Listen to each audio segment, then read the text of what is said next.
G-Data, Simply Secure. Salut à tous, c'est Zataz Web TV. Cette semaine, on va parler de skimming, ces fameux boîtiers que l'on peut retrouver sur les distributeurs de billets ou encore d'essence. Vous allez voir, l'été, il faut s'en méfier. On va parler aussi d'une idée plutôt géniale de Mozilla ou comment appréhender le chiffrement. On va parler aussi de sécurité informatique, bien sûr, et de Save the Date, des dates à ne pas rater. Bref, Zataz Web TV, c'est parti.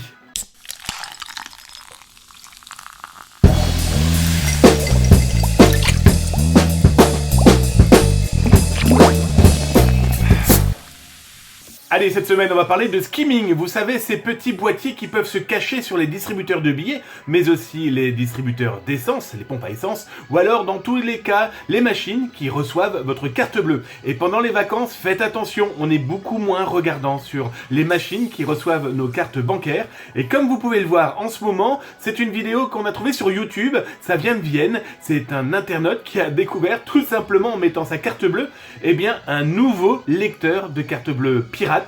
Alors comment ça fonctionne? C'est malheureusement très simple, ça lit le code numérique, vous savez, sur la fameuse bande magnétique de votre carte bleue, et le pirate clone tout ceci pour ensuite la distribuer partout dans le monde, car il va la revendre. Bref, méfiez-vous, si jamais un procédé physique sur un distributeur de billets est en train de bouger, ou vous voyez un point de colle, ou dans tous les cas vous avez le moindre doute, comme ce fameux papier, comme je vous le montre ici, que j'ai vu à Marrakech, au Maroc, qui vous dit que tous les distributeurs, sauf un, sont en panne, méfiez-vous, on sait jamais. Mozilla a sorti une idée plutôt géniale, enfin moi je trouve. Emojicon, c'est quoi? Vous savez, ce sont ces petits signes qu'on peut mettre sur nos SMS, nos MMS, sur internet, dans nos chats. Bref, Mozilla a dit, tiens, et si on parlait chiffrement avec ces petits icônes qui ont de larges sourires?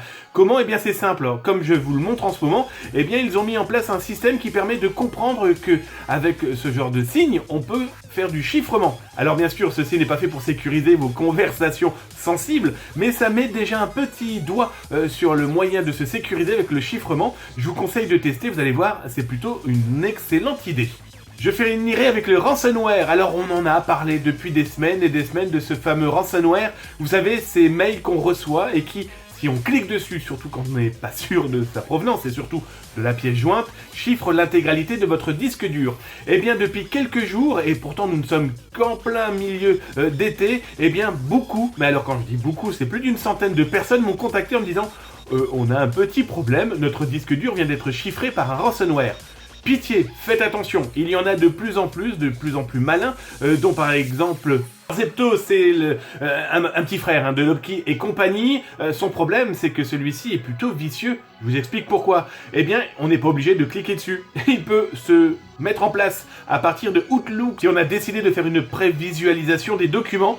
Bref, prudence, surtout quand vous revenez des vacances, on a des centaines de mails, on se dit je clique. Non, je ne clique pas, je réfléchis. Est-ce que c'est bien mon interlocuteur? Est-ce que le fichier est bien sensible ou non? Et si on a le moindre doute, on téléphone à la personne. Salut, c'est toi qui m'as envoyé ce mail, c'est quoi cette pièce jointe? Au moins vous êtes sûr de ne pas avoir de problème. Et par pitié, faites des sauvegardes de vos données. Et je finirai cette semaine de Zataz Web TV avec le Save the Date. C'est quoi?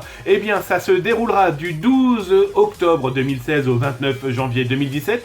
C'est au musée de l'armée à Paris. Et c'est quoi? C'est une exposition sur le service de renseignement, la vie secrète de nos services secrets. Je trouve ça plutôt malin comme idée, des objets, des extraits de films et aussi énormément de documents jamais vus. Alors d'après ce qui nous a été expliqué, c'est en partenariat avec la DGSRI, les services de renseignement intérieurs français, la DGSE, les services de renseignement extérieurs français, et pas mal de choses à découvrir. Alors c'est à Paris, je vous mets les liens pour pouvoir y accéder et surtout éventuellement réserver votre entrée. En tout cas, nous on va y aller, on vous fera un petit report car je pense que ça vaut le coup d'œil. Allez, Zataz Web TV, c'est fini pour cette semaine. On se retrouve la semaine prochaine, même endroit et même heure.